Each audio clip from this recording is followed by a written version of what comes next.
Listen to me, you whore-gutted, pock-marked, motherless scum. I need a favor. Welcome back to Grammaticus, folks, and that's a line out of the 1980 miniseries Shogun, based off of the book by James Clavell, because today we're talking about Shogun and all things Shogun related. So we're going to talk about the book by James Clavell from 1975, then we'll move on to the miniseries starring Richard Chamberlain and John Rhys-Davies in 1980, and then we'll finish up with the new series that's coming out of Shogun that's going to be released on Hulu FX here at the end of this month, which is why I'm making this video here today, because of that upcoming miniseries. So with that upcoming miniseries in the works, I went back and I picked up Shogun again. I reread it. I got the miniseries, this was a couple months ago, and I rewatched the miniseries from 1980, and I'm getting prepped here for this new release by Hulu FX, and I'm looking forward to it. I originally read this book by James Clavell back in the late 1980s, when I was living in Japan for several years, and I'm sure living in Japan was the impetus for me to pick up that book and go through it. And I'll say this, it is the best James Clavell novel that I have ever read, and it's also the only James Clavell novel that I've ever read. But that notwithstanding, the book is excellent. It is a very good book. At 1,153 pages, it is a bit of a white whale, but it goes very fast. Once you get into this book, it really moves. It follows the story of Jonathan Blackthorne, who is an English pilot and navigator who shipwrecks on the coast of Japan, and he's captured by the Japanese samurai and a samurai lord. And he eventually winds up in the retinue of another Japanese lord by the name of Toranaga, and he becomes a very powerful advisor to Toranaga, who is vying to become Shogun, the supreme military ruler of Japan, against all these other daimyos, Japanese lords, that are also trying to become Shogun. It's set in the late 1500s Japan and feudal Japan, and the story arcs are rather predictable, but enjoyable. But what makes this novel really good, what really sucks you in, holds you, and just draws you into the story is James Clavell's ability to weave these predictable story arcs and story characters, but weave them through so well with the backdrop, the well-researched backdrop of feudalistic Japan and the culture of Bushido and the samurais and the daimyos and the shoguns. And that is just the flavor that really pops and puts you into this novel and makes it work so well.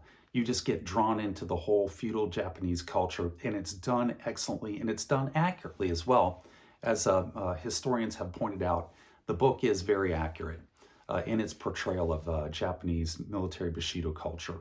And that's what sustains this book through the 1,153 pages. And there is, of course, a love interest story in it. Jonathan Blackthorne falls in love with his English translator, his Japanese English translator by the name of Mariko. And so you have this nice love story that's also running behind this historical fiction drama. And it's really good. I highly recommend it. If you have time, if you think you can knock out 1,153 pages prior to the release of the Hulu FX series that's coming up here, I would encourage you to do it. It is worth the read. So that takes us through the novel, which I do highly recommend, into the miniseries that was originally shot in 1980. And the miniseries was done with Toho Studios, the same studio that did all the Godzilla movies, including the recent Godzilla -1, which is a fantastic flick. It was shot entirely in Japan, on location. They were using Japanese fortresses and castles and coastlines and forests. They had all the traditional Japanese accoutrements and outer garb and wear of the samurais and the court personnel who are there in the entourages of these daimyos, and it really made it pop. It's extremely colorful. And then you've got Richard Chamberlain and John Rhys-Davies, along with just an all-star Japanese cast that do a phenomenal job with this miniseries from 1980. It's extremely faithful to the book, which I liked and enjoyed and appreciated very much.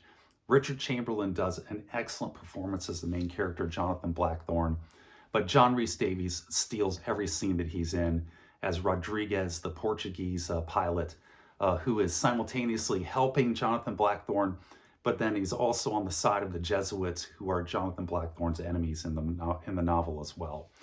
But he's fantastic. Richard Chamberlain is really good.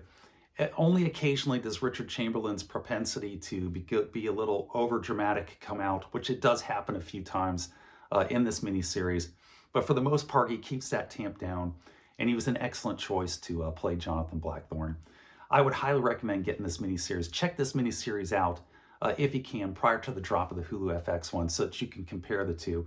If you're trying to get it from your local library, which is what I did, you might have a little bit of a struggle right now because it's in demand with the new Hulu FX series coming out, but it is well worth the watch. It's really good.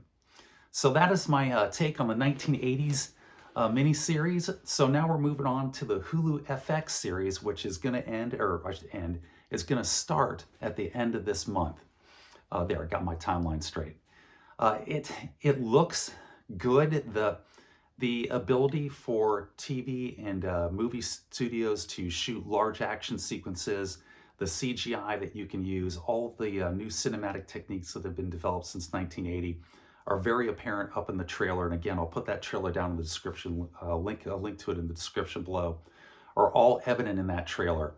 And that looks like it's going to be just spectacular. Some of my concerns with the trailer is it looks like they shot the entire thing with a gray filter over the camera. Everything looks dark and muddy, which is a bit of a concern to me when you've got just such bright, colorful pageantry and culture with the Bushido and the samurais. I think that may have been a bit of a mistake. It looks like instead of shooting this miniseries in Japan, they decided they were shooting it in Mordor under Tolkien's dark epic fantasy novel, Lord of the Rings. It looks like the whole thing is shot under Mount Doom in Mordor. So that may be a bit of an issue. The other thing that I've got a little bit of a concern with is it looks like they turned Mariko, the love interest, into an unstoppable killing machine. And that might get under my skin a bit, depending on how they handle it. If they handle it well, then it might come across in an acceptable manner. But if they don't handle it well, it could be a game breaker. But we'll see. I'm really looking forward to the new FX series. I will check it out, and I'll let you guys know what I think about it once it drops and the whole thing is done. I'll give you guys a review on the Hulu FX Shogun miniseries. One other thing about Shogun and the novel, people think that it's like a very kind of over-the-top interpretation of Jonathan Blackthorne, how he works his way all the way up into the top retinue of Toranaga, the head daimyo who eventually is positioned to become shogun at the end of the novel. But the novel by James Clavell is actually based upon a real-life person by the name of William Adams. And William Adams was an English pilot who was part of a 5-ship convoy or fleet that was sailing to Japan in order to break into the Japanese trade right about this time. And of that 5-ship fleet, only 1 ship made it. And William Adams was taken prisoner by one of the head daimyos who did eventually become shogun and was in his retinue. He was held there prisoner, just like Jonathan Blackthorne in the novel.